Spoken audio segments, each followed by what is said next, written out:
Hey, before we get started, don't forget to like, comment, subscribe, and hit that notification button. Hey, what's up, Transformers fans? Thanks for coming back for another episode of Transformers Time Warp. And today we've got an unboxing of a very cool, unique figure from the G1 Japanese cartoon series. This character is Ginrai, and he is a human character that comes from Super God Masterforce. Humans have always been a part of Transformers, but usually they've just been, they're allies. And if you think back to Sparkplug and Spike. So if you're a fan of the G1 cartoon in America and of the Transformer toy line in America, then this character you might know as a tie-in to Powermaster Optimus Prime. Ginrai is the Powermaster for Optimus Prime.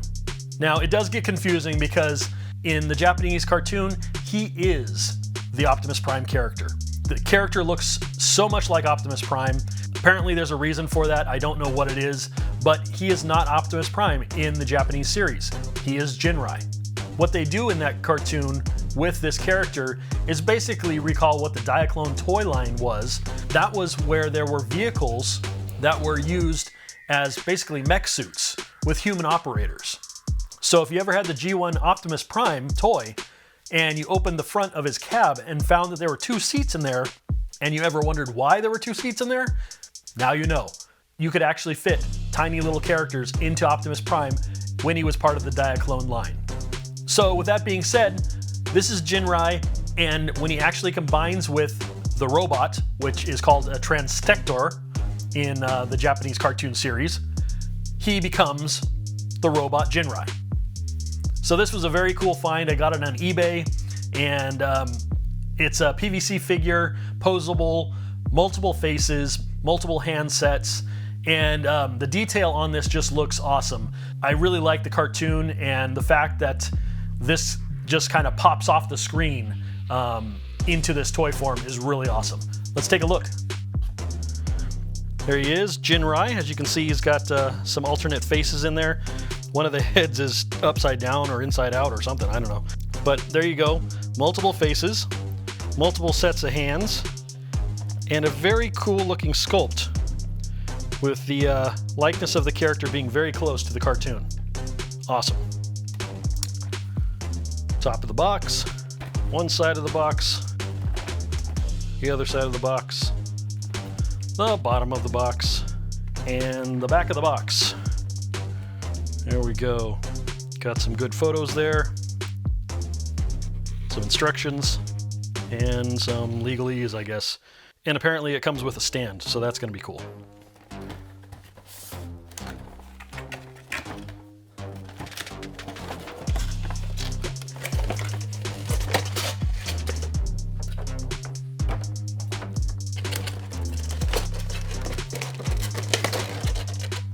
All right, this is very exciting.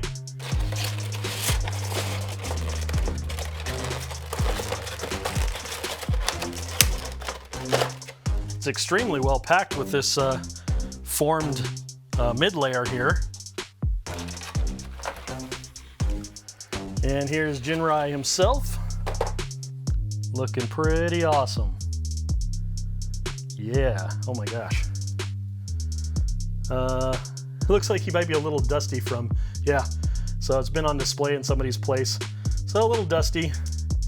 And if you can see by his wonkiness, he is posable, so I'm gonna have some fun posing him. But there he is, Ginrai.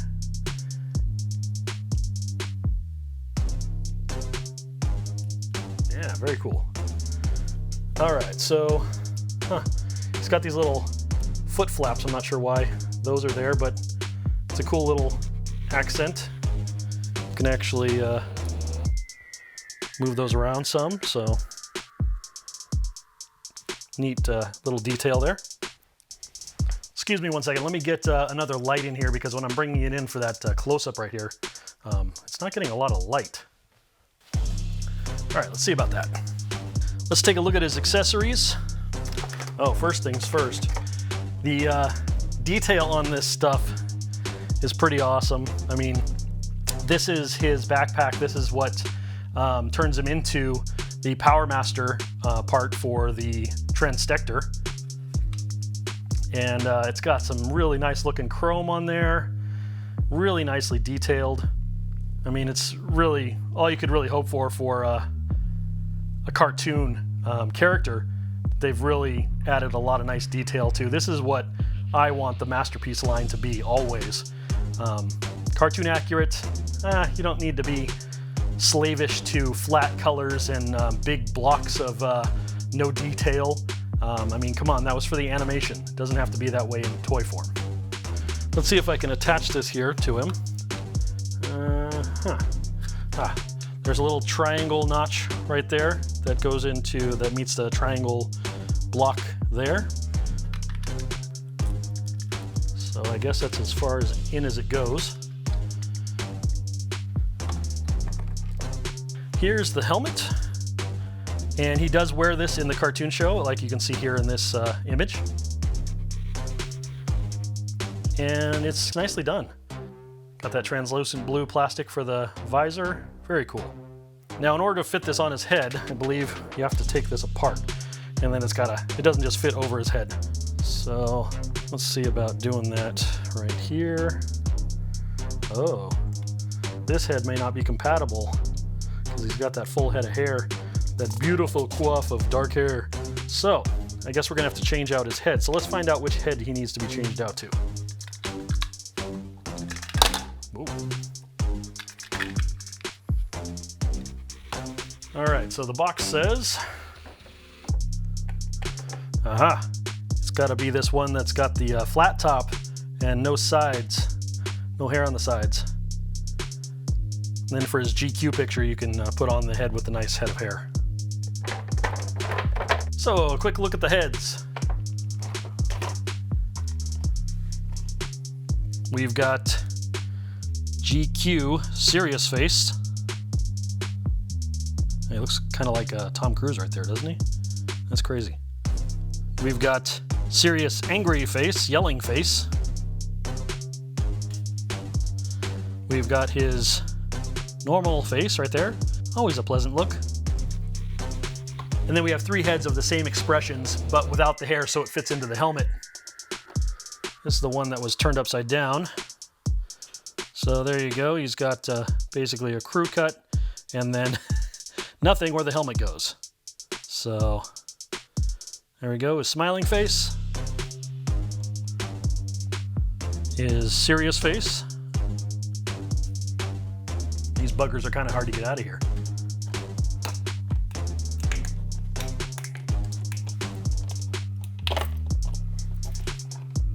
And his yelling face. And then I guess they just pop onto a little peg on his shoulders, so that shouldn't be that big of a deal. Let's see what he looks like with his serious face in the helmet. Oh, before we do that, how about the hands? All right, let's do this. Here's the action stand, so he can display them. And now let's dump out the hands, because that's just easier. All right, so kind of like Edward Scissorhands here, we got these two hands, so you can have an open hand. He can be reaching out for somebody. He can be waving goodbye. But there you go, those hands. He's got his pull-up bar hands. You can hold something loosely, I guess a steering wheel maybe, or just hang loose and casual at his side. All right, and he's got his at attention hands, so that's cool. He's got a variety of hands you can change out for dynamic posing. And then on the character, he's got the closed fists on right now.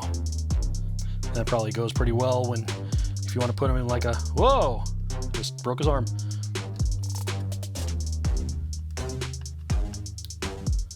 Okay, well that's good to know. Oh, he's falling apart. Okay, let's put that on after I put the helmet on. But anyway, there you go. If you want to pose him doing some serious strength maneuvers, he's got his fists. Let's do some damage here. Oh, the humanity. I'd be a little miffed, I think, if I just got my head torn off, so let's try this one here. There you go.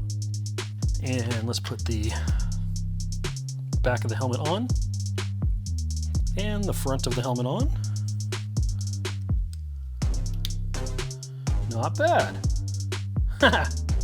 Pretty cool. That's pretty awesome. Look at that. Doesn't exactly grip his head 100% great, but good enough to pose, I suppose. And now let's put on his power pack.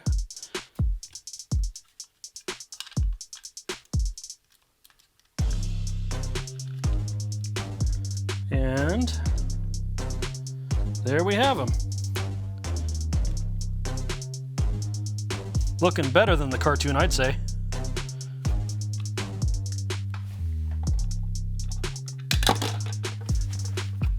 Okay, that backpack is really a pain.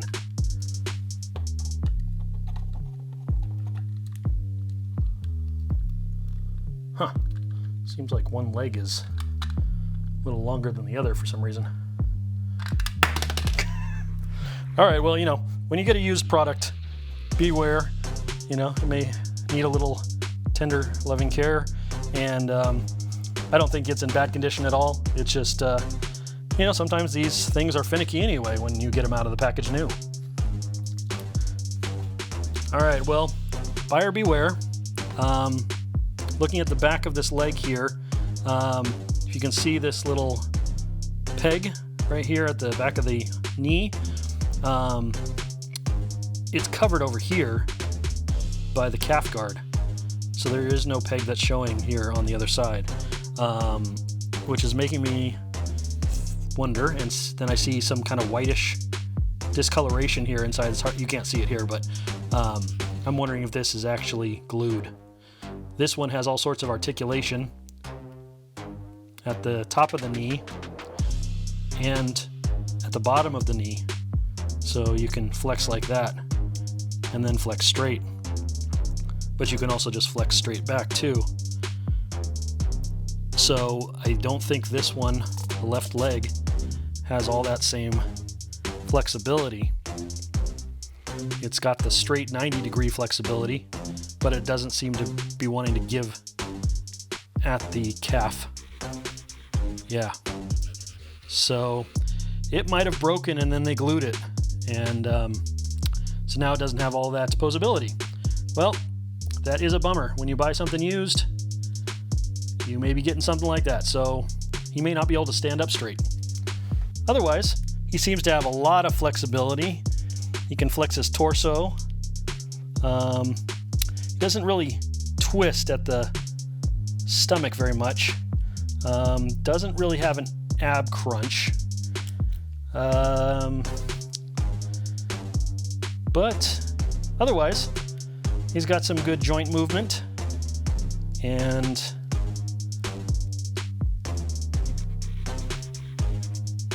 and his arm keeps falling off. So overall, I think he'll be pretty posable.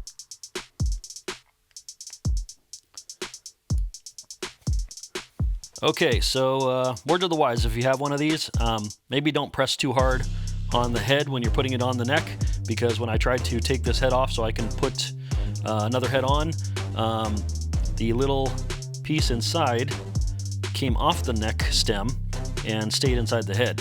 So now I'm going to have to use some needle nose pliers here and try to get this out. Hopefully, I don't think it's going to hurt anything, but yeah, just be careful, be gentle.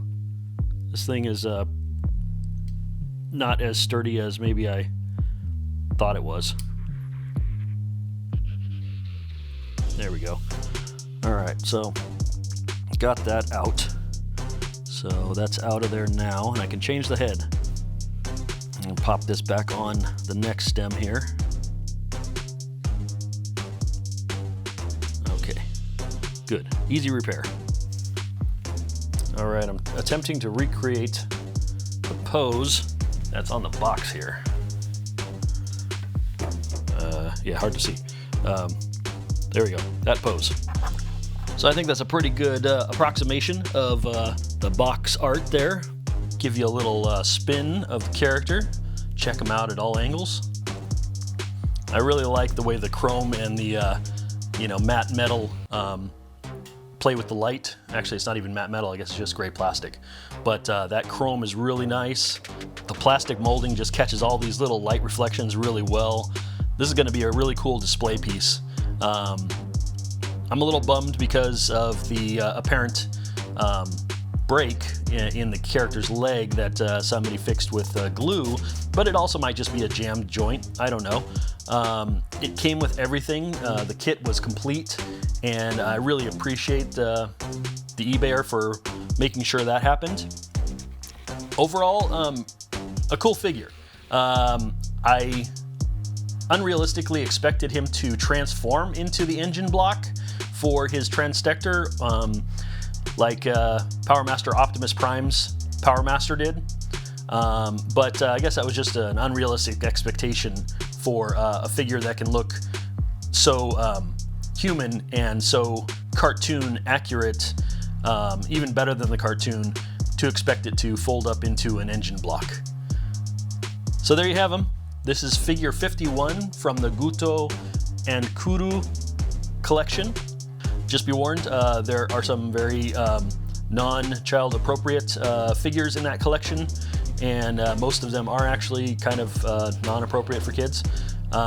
This and figure number 49, they call Minerva, is a PVC figurine of Minerva from the Japanese Headmaster's cartoon. She's one of the Headmaster Juniors. And that's a very cool looking figure too. If you can find one of these Ginrais, go for it. It's a cool figure. And if you want maybe a different look at this from a brand new perspective, you can check out the Vangelis video at the end of this video. All right, well, that's it. Thanks for joining me. It was cool to unbox this character despite the couple of ups and downs, revealing as we went. But I'm overall happy with this. If you can find one and you're a fan of Ginrai, I'd say go for it. All right, until next time, happy collecting, everybody.